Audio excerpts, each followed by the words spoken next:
Hola, buenas noches. Soy Pablo Alejandro Rico Becerril de la carrera de Ingeniería Industrial del Instituto Tecnológico de Querétaro. Y bueno, yo para este video les voy a hablar sobre las falacias del porcentaje sin contexto.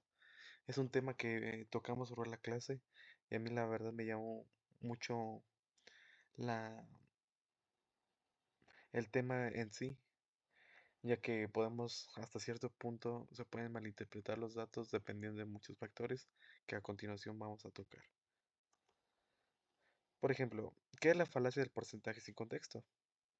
Definición: consiste en interpretar un porcentaje o probabilidad sin considerar la información base, la prevalencia o el contexto subyacente del evento. Digamos que, por ejemplo, en un error común que nos suele pasar es asumir que la fiabilidad de un instrumento de prueba, por ejemplo, del 95%, es igual a la probabilidad de tener un evento que el resultado es positivo, ya que esto nos hace, en cierto sentido, tener un peligro que es ignorar la tasa base, la frecuencia real del evento en la población, en sí los datos de cómo pasa en nuestro mundo. Puede llevar a conclusiones dramáticamente erróneas, decisiones precipitadas. También, como bueno, ya sabemos que nuestra estadística inferencial es clave para interpretar los datos. De la muestra de la población, se enfoca a sacar conclusiones fundamentadas, algo que pues, aplicamos en este mismo tema. Para saber una información tenemos que tener bien argumentada, bien sostenida sobre unas ciertas bases de datos. Pero también tenemos las probabilidades condicionales. Utiliza conceptos avanzados como la probabilidad en condiciones y el teorema de Bayes para utilizar la probabilidad de la base. Y la validez de la inferencial es que la estadística pierde validez cuando se omite el conocimiento previo o la tasa de población total. Cuando el grupo de nuestra muestra es muy pequeño, son diferentes cosas que nos pueden afectar, ¿saben?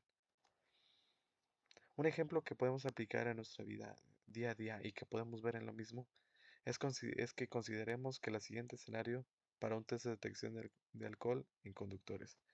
Digamos que la tasa base, la prevalencia, dice que solo uno de cada 1000 conductores está realmente ebrio. Está diciendo que la tasa base que tenemos de datos es el 0.1%. Mientras tanto, que nos está diciendo que la sensibilidad verdadera positivo es que el alcoholímetro es perfecto, detecta el 100% de los conductores ebrios, que nos dice que es la fiabilidad del test. Pero por lo mismo es un falso positivo, el test da un resultado falso, positivo en el 5% de los conductores que están sobrios. Si el test da positivo, ¿cuál es la probabilidad real de que ese conductor esté ebrio, ¿saben? No sé, es como una ambivalencia que encontramos en estos datos o en este tema, para empezar. Y por ejemplo, para calcular realmente el impacto en la tasa base, en nuestra base de 0.1, usemos una población de referencia de 1000 conductores para tener un campo más grande que de lo normal y para que no cayamos en falacias, donde por afirmar que, no sé, de el 30% de un grupo de 10 personas hace tal cosa, donde tenemos una muestra muy pequeña y no es un dato sobre llamativo para ese tema. Y por ejemplo, para esto, para entender el teorema de Bayes en acción, podemos ver que una población real de un conductor está ebrio en un test positivo verdadero nos dice que no, 999 conductores están sobrios. Eso nos dice que hay un total de 51, de un 51%, un 51 personas que están dando positivo. Solo uno de esos 51 resultados positivo es real. Y resultados del test nos dice que positivos de ebrios es uno. Positivos de ebrios, falso positivo. Para calcularlo estamos aplicando ese 999 personas por nuestro 5% comentado anteriormente. Lo que nos da una probabilidad real de un 2%, que es que nos dice que de un ebrio haya dado positivo, 1/51.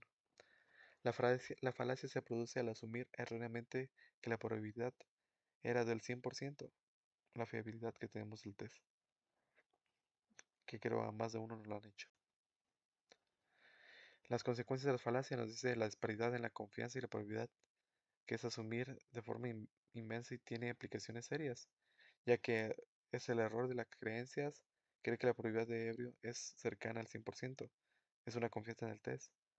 Realidad estadística, en realidad, solo el 2% de los que dan positivo están efectivamente ebrios, ya que es una realmente lo que estuvimos tocando. Y por lo mismo nos está dando decisiones impactadas. Esta confusión puede llevar a decisiones injustas en seguridad, medicina, diagnósticos y sistemas judiciales. ¿Cómo lo podemos evitar? Consideramos tres cosas. Considera la prevalencia. Siempre busque y tome en cuenta la base o la frecuencia natural, lo que tenemos que siempre ver. Aplicar el teorema de Bayes, como lo vimos en el anterior ejemplo. Use probabilidad condicional para sopesar la información del test.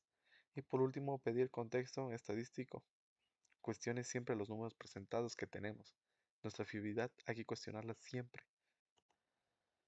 Y pues, con una pequeña conclusión, las matemáticas nos ayudan hacia la verdad, a llevar la verdad, pero ciertamente debemos de conocer diferentes procesos y no asumir verdades que no son ciertas o que son verdades a las medias, porque no contemplamos diferentes factores alrededor.